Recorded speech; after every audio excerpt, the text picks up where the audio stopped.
Look, this is just one of those things that I don't understand. Why do people hate Boruto so much? While reading the manga, I've only had a great experience with a very good and coherent story. It's like getting that sloppy top Gok Gok 3000. With that being said, that only applies to the manga. I've tried watching the anime and woo boy, that's horrific. It's like getting a handy J from a cactus. That's because the manga and the anime couldn't be further from the same story. If you thought Naruto's anime was bad with filler, Boruto's anime had like 2 straight years of filler. And no, don't give me that shit about the anime being confirmed as canon. I don't want to hear that. That will ultimately sully the overall experience of Boruto for me. Let me keep talking crap about the anime for a minute, and then we'll get into the Gorilla Grip version of Boruto. The anime for Boruto is an atrocity, and look, if you like it, that's okay. I'm not going to judge you as a person for liking shite. It doesn't hurt me if you like the anime, so have fun. If you look up what it says as of 2023, there are 291 episodes in total, with 32 episodes being filler. But that's how they get you. The anime is broken up into manga canon, anime canon, and filler. How do you have 2 stages of filler? Because I hate to break it to you, that anime canon category is still just filler. And there's 172 canon anime episodes. That's 204 filler episodes out of 291, which is about as insane as the Joker on crack. Let's actually talk about the content though. Those canon anime episodes mainly focus on a much larger cast than the manga, including characters who are never seen nor mentioned in the manga. It keeps more in line with the original Naruto. Yes, the new Team 7 and Boruto are the focus, but they also give you a much larger cast to hang with. If you're just watching the anime, I can definitely see it being very easy to enjoy, especially if you're wanting something to scratch that OG Naruto itch. But if you read the manga too, at least for me personally, a lot of it just feels like a huge waste of time. I constantly ask myself, when would such and such happen from the manga? The good stuff. But obviously that's few and far between. I'll show you the list of episodes that are manga canon and how scattered they are. It just doesn't feel like the show has any weight because so much is just not in the source material. The studio animating Boruto is Period, and what can I really say about them? They have the consistency of a carton of spoiled milk. Sometimes they hit it out of the park, sometimes it's the most mid shit you'll ever see. Especially for shows they don't take breaks with. I'm looking at you, Black Clover and Boruto. Not you though. You're perfect. But now, we're on to the good stuff. The point of this video was to tell you why you should read the Boruto manga. But instead, all I've done is talk crap about the anime. Enough.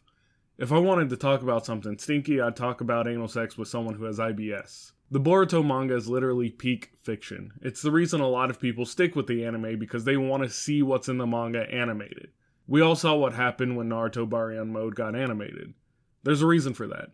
As far as the story goes, it's close to what you would have gotten out of Naruto quality-wise. It has all of the skills and experience culminated since the beginning of Naruto put together to expand the story, with a much heavier focus on Boruto Team 7 and the Otsutsuki. The actual complaints I've heard about the story within the manga are a bit weird, but I'll address that in a bit. We get proper character development as well as linear plot structure. I mean, very linear. There aren't a lot of side plots that occur, but that's okay. It allows us to keep our focus on the battle with Otsutsuki. Well, not necessarily a battle, but I won't go into details about that as I don't want to spoil it. What I will spoil is pertinent to the story without any elaborative details. While Boruto has something inside of him similar to the Ninetales inside of Naruto, it doesn't work the same way. While Ninetales wasn't always best friends with Naruto, he still actively protected Naruto by lending him power with no real ulterior motives. What's inside of Boruto would be easier to compare to someone like Sukuna from Jujutsu Kaisen, at least by what we've seen at this point. Let's address Naruto and Sasuke's existence within the story though. Up until a certain point they are heavily utilized and that makes perfect sense. They are the strongest known characters at this point. If they weren't used, it wouldn't make sense in regards to the story, especially when involving very powerful threats. So of course, they're going to still have a large presence in the story. It's also a way for them to slowly build into a passing of the torch, rather than just jumping into Boruto completely replacing Naruto. They are eventually nerfed while Boruto is buffed, putting a larger focus on Boruto, but that doesn't happen until much later in the manga. Then, the other major issue I hear of is how Naruto acts towards his family considering everything he went through as a child. Yes, Naruto had a crappy childhood, but it was due to the lack of having a family. He never experienced a proper childhood. He doesn't know what he's supposed to be doing because he didn't experience it. So his dream of Hokage became the priority with him constantly working, this leading him to making bad decisions when it comes to his family. It doesn't excuse his actions, but it's a believable reason that he is the way he is.